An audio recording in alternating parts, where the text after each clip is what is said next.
partir de agora na Café, você ouve dicas de como investir certo o seu dinheiro.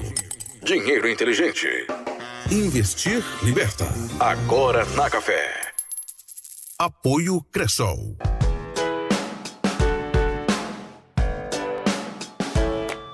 Boa tarde, caros ouvintes. Estamos dando início a mais um programa Dinheiro Inteligente Investir Liberta. Meu nome é Henrique Neubert e aqui falamos sobre dinheiro e investimentos. Vamos acompanhar as melhores formas para multiplicar e proteger o seu dinheiro, comentando sobre as diversas opções de investimento disponíveis no mercado. Irei também tirar as suas dúvidas sobre o mundo dos investimentos. Para isso, basta encaminhar a sua pergunta aqui para a rádio que nós iremos te ajudar.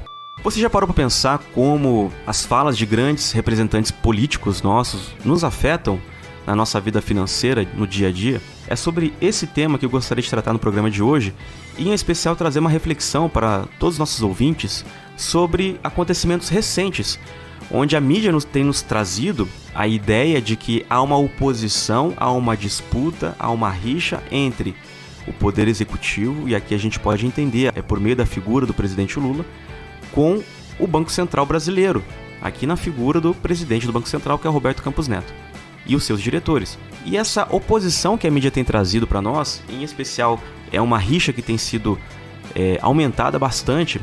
Na verdade, a gente tem que ter uma análise um pouco mais profunda. A gente não pode apenas acreditar naquilo que a mídia nos coloca, porque a mídia ela é sensacionalista. Ela geralmente ela quer trazer informações que geram ibope. Então ela vai aumentar, às vezes, a entonação de certas coisas que não tinham entonação para determinado assunto. Ela vai, às vezes, trazer meias verdades, não vai trazer a verdade por completo, porque a preocupação da mídia é em vender aquilo que dá ibope. E o que dá ibope é o caos. Então, pode ver, os programas aí de sensacionalismo, de brigas, de rixas, de morte, de violência, esses programas têm um altíssimo ibope. Por quê? Porque é o que dá ibope, é o que as pessoas elas ficam impactadas com aquilo e é o que vende. Então a mídia, a gente não pode confiar 100% na mídia, nós temos que buscar muitas fontes de entendimento, de compreensão, para que a gente possa ter uma análise real da situação. Então aqui eu gostaria de trazer um ponto principal para a nossa conversa de hoje, a nossa reflexão de hoje. Por que a taxa de juros brasileira está tão alta e não baixa? Por que o Banco Central não reduz a taxa de juros? Será que é porque o Banco Central é contra o crescimento do Brasil? Será que o grande culpado disso é de fato o Banco Central? Então vamos analisar um pouco mais profundamente. Primeiro, a gente tem que lembrar que o Brasil ele é uma economia dependente. Assim como a maioria dos países no mundo todo, nós vivemos num mundo globalizado. Significa que nós temos impacto aqui em outros países e outros países têm impacto na nossa economia. Nós dependemos de outros países para que a nossa economia vá bem. Isso é um fato. Aqui eu vou trazer uma visão apartidária, sem partido, sem comentar a esquerda, sem comentar do lado da direita. Não estou defendendo posição política, estou trazendo fatos técnicos, para a gente poder ter essa leitura de uma forma fria e racional. Então, no caso, o Brasil ele depende de outros países, assim como a maioria dos países no mundo dependem. E quando a gente vê essa parte do cenário global, a maioria dos países estão com taxa de juros elevada. Não é uma exclusividade do Brasil. Isso se deve porque estamos num cenário de inflação, globalmente. Então, quando a gente olha para a Europa, ela está com uma taxa de juros elevada, acima da sua média histórica. Os Estados Unidos, que é o farol do mundo na parte econômica, também está com a sua taxa de juros elevada.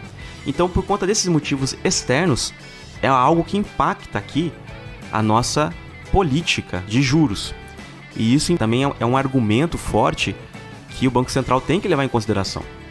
Um outro fator muito importante, agora olhando para o Brasil, é que o Banco Central ele não é o órgão, a instituição que define a meta de inflação. Não é. Quem define a meta de inflação é o Conselho Monetário Nacional, do qual pertencem ali como integrantes o ministro da Fazenda, que é o Fernando Haddad hoje, a ministra do Planejamento também, que é a Simone Tebet. E também daí tem a integração do presidente do Banco Central. Mas o Banco Central ele está subordinado ao Conselho Monetário Nacional. Então quem define a meta é o Executivo. O Executivo ele traz a meta para ser perseguida. A exclusiva função do Banco Central, porque ele tem outras funções também, mas uma das principais funções do Banco Central é perseguir a meta de inflação que é definida pelo Conselho Monetário Nacional. Então perceba, aqui o Banco Central ele é subordinado, ou seja, ele está abaixo do Conselho Monetário Nacional. E aí ele tem como função, como meta, como objetivo, atingir uma meta de inflação. Só que essa meta de inflação, pensa bem, a gente está falando de uma economia, que ela é dinâmica. E a meta de inflação hoje, para vocês terem ideia, é de 3% ao ano, com uma tolerância de 1,5% para cima e 1,5% para baixo. No caso, esse 1,5% para baixo é porque uma economia sem inflação significa que é uma economia sem crescimento. Então, também nós temos aqui uma economia, não temos inflação nenhuma, também não é bom. A gente tem que ter um equilíbrio para que a inflação não seja muito alta e também não seja muito baixa. Então, para que a gente possa ter um crescimento constante. No nosso caso aqui, a nossa meta é essa. Então, entre 4,5% até 4,5% é aceitável de inflação para o Brasil. E se você não sabe como que é um cenário de inflação, veja aquelas pessoas, pergunte para as pessoas que viveram aqui no Brasil, durante aqueles períodos onde a gente tinha uma hiperinflação. Veja como que não tinha estabilidade financeira, como as pessoas elas não tinham esse conforto, não tinham como fazer planejamento de crescimento para a sua vida, né? E tinha o seu dinheiro, ele perde valor. Então, no caso, o controle da inflação ele é extremamente importante. A melhor política social que existe numa economia é um cenário de inflação baixa. Porque assim o seu poder de compra, o poder do seu dinheiro, o valor do seu dinheiro tem maior potência, ele vale mais. As empresas elas conseguem ter uma estabilidade financeira, as pessoas também conseguem ter uma estabilidade financeira, conseguem se planejar mais e isso proporciona um crescimento econômico, proporciona um período de prosperidade. Então, olha só como é importante esse detalhe da inflação baixa. E a função do Banco Central é perseguir essa meta, é cumprir essa meta. Tanto que se o Banco Central não atingir essa meta, ele tem que prestar esclarecimento, prestar justificativa para o Congresso Nacional. Então perceba como é importante esse detalhe. E as pessoas ali responsáveis pelas decisões de controlar essa taxa de juros, controlar essa inflação, elas vão ser penalizadas, elas vão ser responsabilizadas também, se elas não cumprirem a meta. Então perceba como é importante. Então esses ataques do Poder Executivo ao Banco Central não fazem sentido. Porque justamente o Poder Executivo, ele deveria estar preocupado em ter um cenário de inflação baixa. E volto a repetir, a melhor política social é essa onde o Banco Central consegue controlar a inflação, para que a gente não tenha um crescimento da inflação muito alto. Perceba aqui, de uma forma bem resumida, aqui a gente poderia ficar horas falando sobre esse assunto, mas é um assunto que eu gostaria de trazer para vocês, para que vocês persigam, busquem mais conhecimento a respeito desse assunto, para que a gente não fique preso, não seja enganado pelo que a mídia nos traz. Porque muitas vezes, como eu falei, a mídia ela vai vender aquilo que tem ibope, tem audiência para aquilo. Então, a gente tem que ficar muito esperto com isso, ainda mais no momento onde nós estamos vivendo de muita polarização, né? A gente não tem mais aquele meio termo, a gente tem ali lados totalmente opostos. E isso é muito prejudicial para uma população, para uma identidade de nação, de país. Se a gente tem uma divisão interna tão grande, isso causa muitos problemas. Não só problemas econômicos, mas problemas de costumes, de cultura, problemas de identidade mesmo. Então, isso não é uma coisa exclusiva do Brasil também. Isso tem acontecido em muitos países, né? Nos Estados Unidos, na Europa tem acontecido, em países também aqui da África do Sul, países também aqui da América Latina. Nós estamos tendo diversas polarizações e isso tem crescido.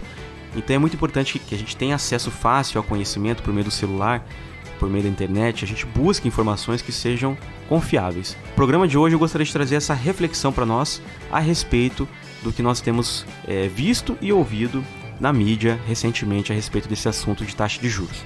O Banco Central ele tem que manter a taxa de juros nesse sentido, nesse patamar, para que ele controle a inflação. Não é uma culpa do Banco Central manter essa taxa elevada. Justificativa que o governo dá de que se o Banco Central é contra o Brasil não é verdadeira. Muito pelo contrário, se ele fosse contra o Brasil, ele tinha que baixar os juros. Se ele baixasse os juros, vocês iriam ver que num primeiro momento a economia seria beneficiada, mas em poucos meses após esse movimento a gente teria um impacto de inflação elevada novamente. Você ia sentir no bolso isso, o seu dinheiro valendo menos, você indo no mercado, o preço dos itens produtos estando mais caros por conta dessa inflação que vem junto. E a gente tem aí também um descontrole das contas públicas. Então é muito importante, e uma perda de credibilidade, que é muito importante. Então você pensa, imagine que você é um grande investidor estrangeiro, aí você olha para o Brasil, vê uma bagunça lá, o Brasil não tem controle das suas próprias finanças públicas, como é que eu vou investir dinheiro no país assim? E o Brasil depende de investimento estrangeiro também.